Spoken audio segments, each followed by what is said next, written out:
प्रकार कई संत महात्मा ब्राह्मण व्यास भी 100 में से इक्का दुक्का लोगों की भावना के साथ खिलवाड़ कर देते हैं। ब्राह्मण को, संत को, व्यास को लोग आज भी भगवान मानते हैं। तो उसका क्या धर्म है? यदि किसी के घर में गया, वहां कोई कन्या है, देवी है, स्त्री है, नौजवान है, उसको देवी की भांति उसका दर्शन करो, गलत भाव से नहीं। ऐसा यदि होता है तो आप भी तरते हो और उस यजमान को भी तारते हो। इसलिए विवाह का अर्थ है अपनी इंद्रियों का एक स्त्री में हवन करना। ये एक यज्ञ है विवाह। राम जी मर्यादा पुरुषोत्तम है, सीता जी उनको मिली। ध्यान चाहूंगा, एक जीवन में सबसे बड़ा उत्सव होता है जब विवाह होता है। दूसरा उत्सव तब होता है जब संतान होती है। तो एक पिता को, एक माँ को, माँ का तो एक तरह दूसरा जन्म होता है जब संतान पैदा होती है। लेकिन जब वो अपनी संतान को देखती है, सारे दर्द भूल जाती है। भूल जाती है कि नहीं? आपका एक्सपीरियंस है, मुझे तो बताया जाता है। और तीसरा, जब उस पुत्र का या पुत्री का विवाह होता है ना, तो माता पिता मन से नाचते हैं। कुछ लोग तो शराब पी करके नाचेंगे, शराब नाचती है, लेकिन माता पिता अंदर से नाचते हैं। आज मेरे बेटे का विवाह है, आज मेरी बेटी का विवाह है। राजा दशरथ बूढ़े हैं, पता चला, और ऋषि को प्रणाम किया, वशिष्ठ जी को। वशिष्ठ जी, आपने कहा था मंगल होगा, आपकी बात सत्य निकली। कहने में देर हो रही है, होने में नहीं। राजा दशरथ ने मंत्रियों को कहा, बाजे गाजे बजाओ और सारी नगरी को तैयार करो, बारात लेकर के चलेंगे। सारी की सारी अयोध्या नगरी, उसके मुख्य सब लोग तैयार हुए, रथों पर बैठे, श्रृंगार करके चले। और जो पूर्व नारियां थी, उन्होंने वहीं पर उत्सव मनाया, वो बारात में नहीं गए।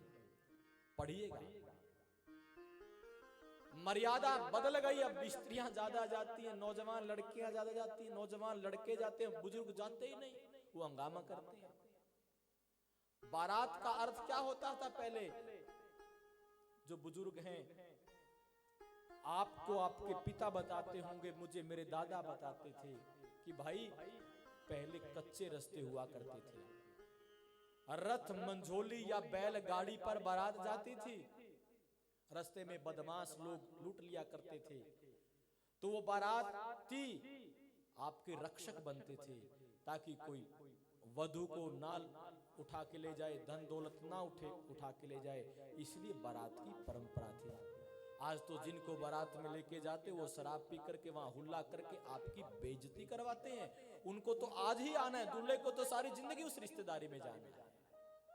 तो ये बातें सामाजिक ज्ञान की है, ये भी हमें मालूम होनी, बोलो ना, चाहिए। राजा दशरथ के साथ बारात आई। बारात का बड़ा भारी स्वागत किया गया। रामायण में भी, रामचरितमानस में भी लिखा है, बारात कई दिन रुकी। कितने दिन? कई दिन रुकी। समय आया,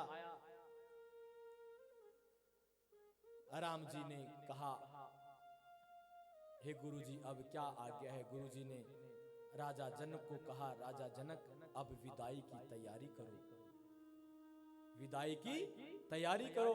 राजा जनक चाहता है कि अभी और रुके। दशरथ ने कहा, नहीं जनक, अब जाना पड़ेगा।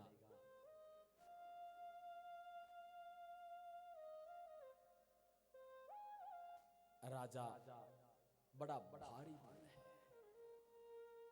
गुरुजी चलो ठीक है, तो मैं तैयारी करता हूं। तो शपथपदी की तैयारी की गई, परोपर विवाह कन्यादान करने की तैयारी की गई। जब कन्यादान की वो शपथपदी फेरे जिसको बोलते हैं, अग्नि को साक्षी मानकर वो किया गया, तो राजा जनक कहता है, विश्वामित्र जी को आपकी आज्ञा हो तो मेरी एक इच्छा है, हम 2 भाई हैं, हमारे यहाँ 2-2 लड़कियां हैं, और राजा दशरथ के 4 पुत्र हैं, और हमारे को इनसे योग्य कोई मिल नहीं सकता। हम 3 जो हमारी कन्याएं हैं उनको भी इनको देना चाहते हैं। वशिष्ठ जी ने और विश्वामित्र जी ने सलाह की, राजा दशरथ से बात की। राजा दशरथ कहने लगे, नेकी और पूछ पूछ, बहुत अच्छी बात है, स्वागत है, मेरी सहमति है। जब आप 2-2 महापुरुष 2-2 ऋषि कहते हैं, तो चारों भाइयों का एक ही लगन में विवाह निश्चित किया गया। सप्तपदी फेरे का प्रोग्राम किया, और वहां पर बड़े भाव से, बड़ी विधि विधान से वो सप्तपदी का कार्यक्रम हुआ। चारों भाइयों ने एक साथ अपनी पत्नियों के साथ पानी ग्रहण किया, और उसके बाद माँ सीता को ब्राह्मण पत्नी ने, जो कि उनकी गुरु थी, उपदेश किया पतिव्रता को कि क्या धर्म होने चाहिए। सीता जी को पतिव्रता के धर्म बताए। जो लक्ष्मी है उसको क्या जरूरत है उपदेश की, लेकिन दुनिया को संदेश दिया, जब भी कन्या का विवाह हो तो उसको बताया जाना चाहिए कि स्त्री के, पत्नी के क्या क्या धर्म है।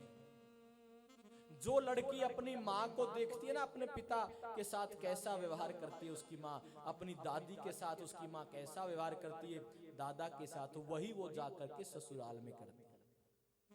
इसीलिए पहले लोग खानदान देखते थे, माता देखते थे, दादी देखते थे। आज तो ये देखते हैं कि लड़की कमाती कितना है बस। और तभी दिक्कत है, क्योंकि पैसे के साथ शादी की जाती है। लड़का कमाता कितना है, लड़के के पास प्रॉपर्टी कितनी है, कौन से सेक्टर में, किस एरिया में मकान है, उस मकान से और नौकरी से शादी की जाती है। गुण नहीं देखे जाते। क्या देखने चाहिए? कभी भागवत सुनने का मौका मिलेगा तो भागवत में वर्णन आया, रुक्मिणी जी ने बताया है कि क्या देखने चाहिए, क्या बात देख करके शादी करनी चाहिए। संक्षेप में एक लाइन में बता रहा हूं, आयु, विद्या, गुण, संस्कार, खानदान, धन दौलत, ये 6 चीजें देखनी चाहिए। लड़के की और लड़की की उम्र का मैच कितना है, गुण कितने हैं, वो लड़का क्या खाता है, क्या पीता है, लड़की क्या खाती है, क्या पीती है, संस्कार कैसे हैं, विद्या पढ़ाई कितनी है, खानदान कितना है, कैसा है, और धनवान कितना है। कई बार पिता टूट करके, कर्ज ले करके बहुत बड़े घर में शादी कर देता है। एक बार तो कर दी जैसे कैसे करके, लेकिन पूरी जिंदगी उस लड़की को ये एहसास करवाया जाता है ससुराल में कि तुम्हारा और हमारा मेल नहीं था। पूरी जिंदगी। कई बार बहुत अमीर घर की लड़की किसी भावना में आकर, कल मैं बता रहा था, फिल्मों को देखकर प्यार कर बैठती है। एक बार तो कर लिया, शादी कर ली, प्यार में पागल थी, लेकिन महीने, 2 महीने, 6 महीने बाद जब वो भूत उतरता है प्यार का, तब देखती है कि मैं इस परिवार में आने लायक नहीं थी। पूरी जिंदगी उस बात को वो कचोटती है। इसलिए परिवारों का मेल बराबर का हो, ये बहुत जरूरी है मेरे भाई बहन। बहुत से झगड़े ऐसे चलते हैं, ननद कहती है तू क्या लेके आई, दूसरी जेठानी कहती है मैं बड़े घर की हूँ तू छोटे घर की है, देवरानी कहती है मैं बड़े की हूँ तू छोटे की है। पूरी जिंदगी निकल जाती है यूं एक दूसरे को नीचा दिखाने में। शास्त्र कहता विवाह बराबर में होना चाहिए। राजा की लड़की राजा के लड़के के जाएगी, ये कोई भेदभाव की नहीं है। प्रेम, प्यार, मित्रता कहीं कीजिए, लेकिन शास्त्र कहता मैं नहीं कह रहा, विवाह का संबंध बराबर के लोगों में होगा तो ठीक रहेगा। बोलो नारायण भगवान की। 6 चीजें देख करके विवाह कीजिए। सीता जी को लेकर के चले, रास्ते में जा ही रही थे तो परशुराम जी से आमना सामना हुआ। परशुराम जी को जब ये कन्फर्म हो गया कि राम नारायण हैं, तो कहा हे राम जी अब मैं तपस्या करने जाता हूँ, अब आगे की लीला आप करो। अयोध्या में जाते हैं, बारात दुल्हन के साथ आई है, वापस लौटकर 3 दुल्हनें आई हैं, चारों उनका स्वागत किया लक्ष्मी का रूप मान करके। चारों का स्वागत हुआ, माताओं ने गले लगा करके बहुत भाव से स्वागत किया है।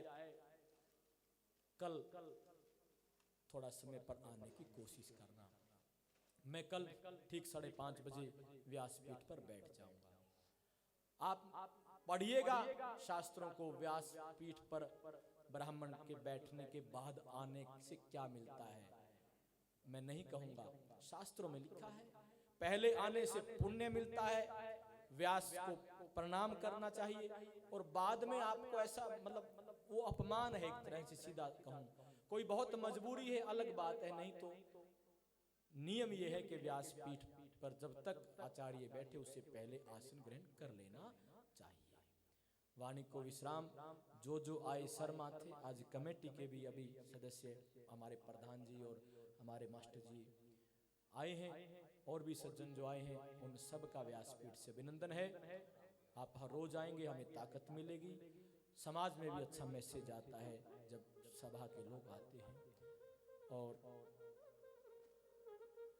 एक दूसरे का साथ है।